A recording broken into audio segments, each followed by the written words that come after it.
May the words of my mouth and the meditations of our hearts be acceptable in your sight, O Lord, our strength and our Redeemer. Amen.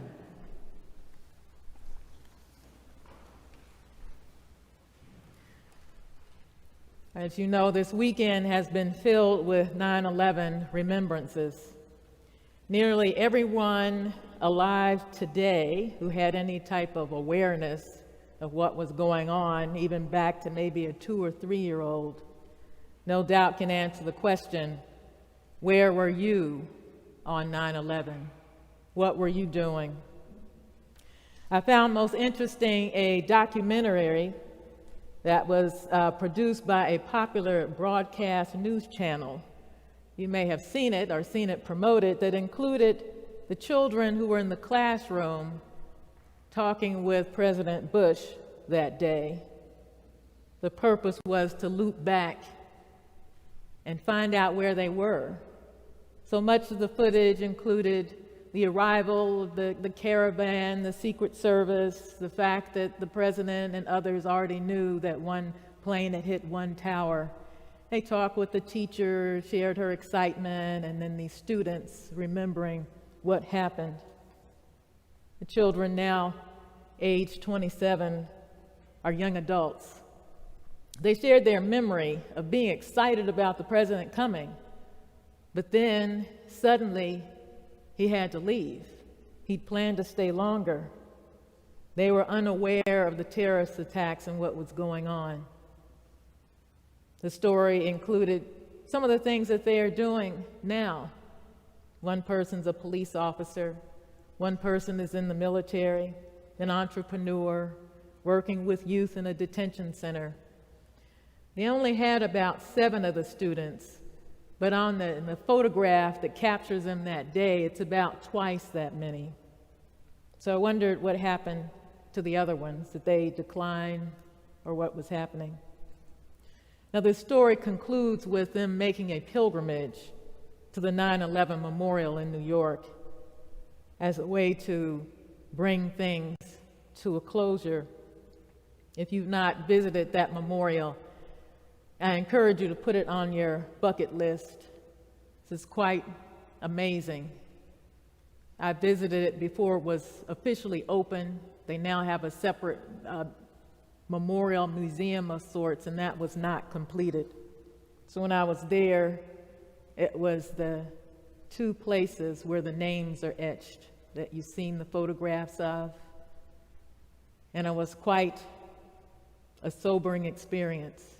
Just the gravity of the loss when you see all of those names etched in one place, and then look across the way where the other tower stood and see more names there. One well-known newspaper decided to create a video chronicle for this weekend. It includes 12 adolescents who were born after 9/11. They reside in different parts of the world: Brazil, Venezuela, Germany, France, the United States, Iraq. Each one briefly talked about what they had learned about the tragedy in school and how it impacted their lives. At the end of this digital query, each one was asked to give a grade for their educational experience. So, of course, being adolescents, you can imagine it ran the gamut based on where they were, everything from A to F. What struck me, though, is how each youth learned something a bit different. Some not at all. But what they learned, if it was different, I wondered how it might influence them over time.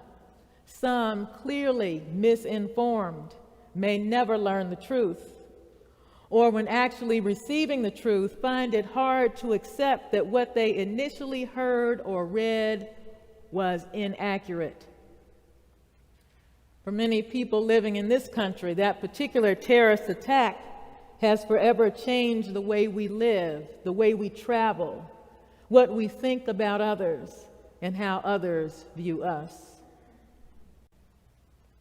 About 6 weeks prior to 9/11, I purchased an airline ticket because I planned to travel and then wondered if I would be able to, but thankfully by mid-October things had since opened up without an incident.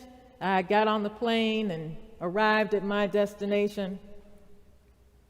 I found myself in a conversation with a man who was applauding me for my courage to get on a plane and fly because he said his wife was afraid to fly.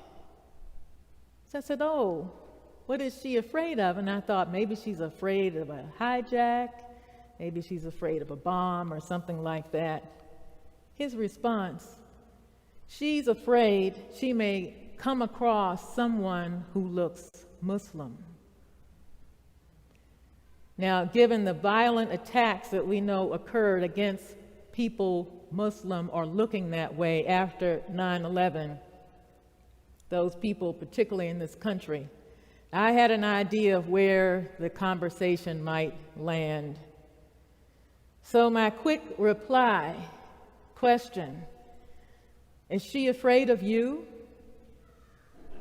And he looked at me, kind of puzzled, said, "What do you mean?" "No, of course she's not afraid of me." And I said, "Well, the Oklahoma City bomber looked like you." Well, silence, and that put an end to that conversation. But in an instant, it came to me the reality that due to our lack of engagement with sufficient numbers of people who don't look like us, we can find ourselves harboring fear that is irrational. In this country, most of us have had enough experiences with white men that when we watch a news story and we see that the criminal is a white man and we see the mugshot, that we're not suddenly afraid of white men and avoiding white men and grabbing our purses and that sort of thing. Again, we know that white men are not monolithic, nor are any other groups of people. This country would be vastly different if we could say that about encounters with all people, sufficient time spent to erode stereotypes and disparaging ideologies that keep us from being who God intended and needs us to be in the world. As followers of the Christian way, we are always challenged, bombarded by the temptation of materialism, the one up over another mentality. Sources of information and rhetoric are in no shortage.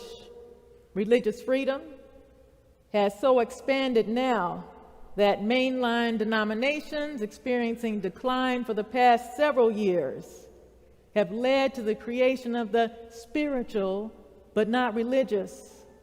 The nuns who say no thank you to organized religion. I can't imagine myself ever connecting with those folks.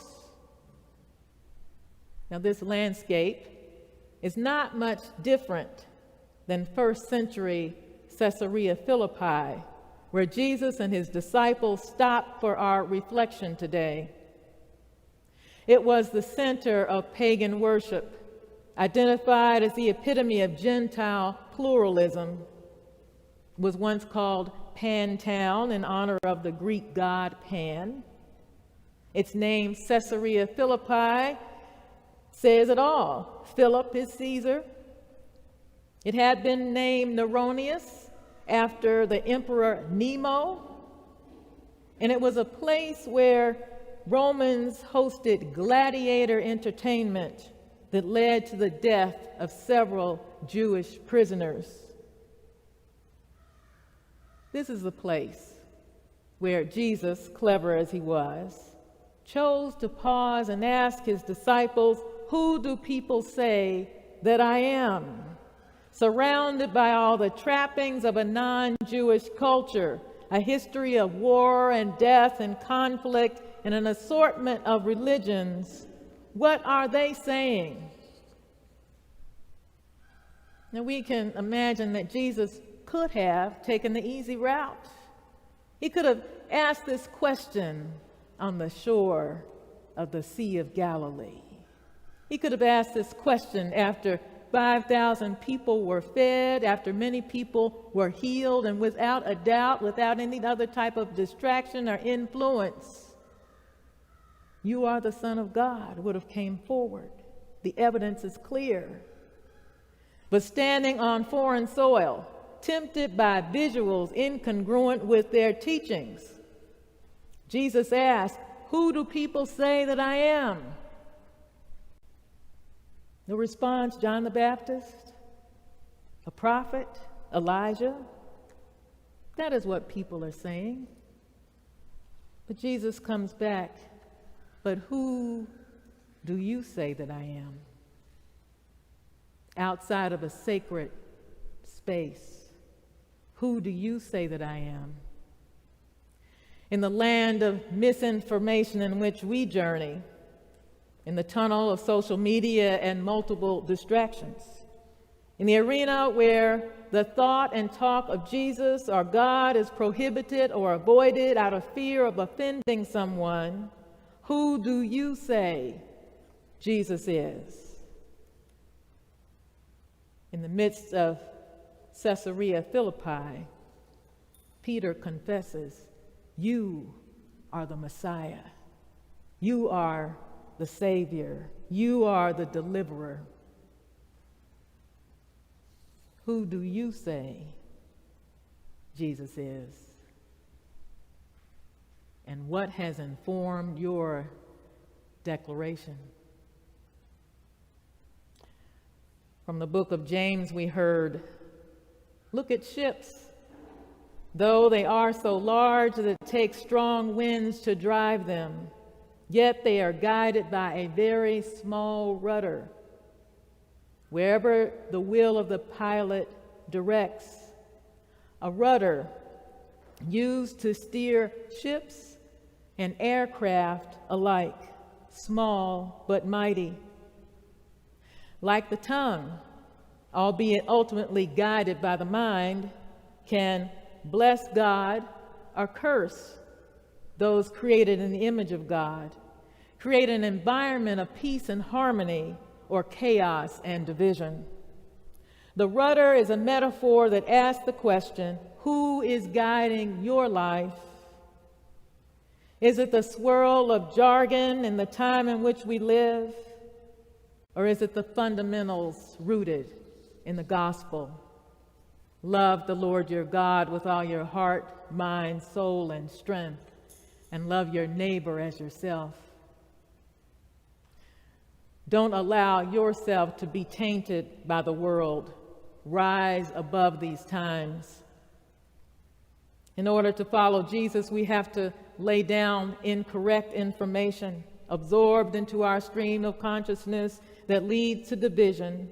Lay down rumor and innuendo, abandon triangulation and following the trail of bad news, and in their place, pick up your cross and follow Jesus. With Jesus as your rudder, as traditional Episcopalians, maybe your rudder is always on that boat underneath the water so nobody can really see, You don't want to talk about our faith, but yet and still guided nonetheless. Or perhaps your rudder is on the tail of that plane so everybody can see and know what your position is. Whether underwater or in flight, let your rudder be guided by Christ. Whether underwater or in flight, let your rudder be guided by Christ. The 20th anniversary of 9/11 has caused us to look back over 2 decades in which things were changing, sometime drastically right in front of our faces and other times slowly unaware.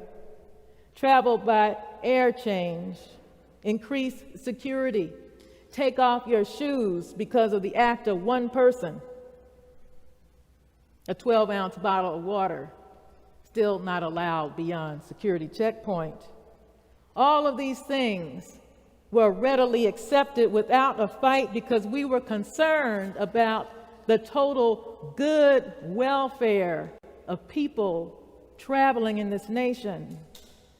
We are in a similar era right now, unaware of how we are being shaped and formed for a future unimaginable. The good of the whole, however, is no longer accepted without questions, without disbelief. And I wonder how we got here 2 decades later. Just 2 decades later. That's not a long time in the scheme of time itself. But here we are. So I wonder what stories our children will tell. What the second graders, now third graders from last year, what will their remembrance be of this long season of pandemic? Will they ever be able to hear some of the truth because they've not heard it? They've heard a different story. What will happen? Only time will tell. In the meantime, don't allow yourself to be tossed around like a rag doll of uncertainty. Never be ashamed of the gospel, the good news.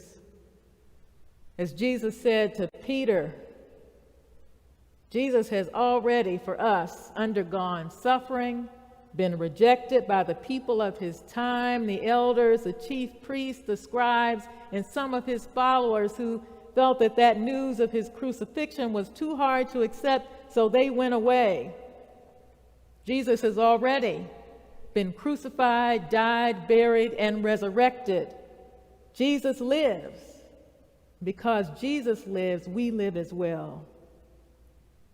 In the midst of a modern day Caesarea Philippi, let your rudder be guided by Christ.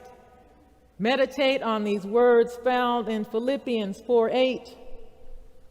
Finally, beloved, whatever is true, whatever is honorable, whatever is just, whatever is pure, whatever is pleasing, whatever is commendable, if there is excellence, and if there is anything worthy of praise, think about these things. Focus on things that are good. Focus on the positive. Let your rudder be guided by Christ. Amen.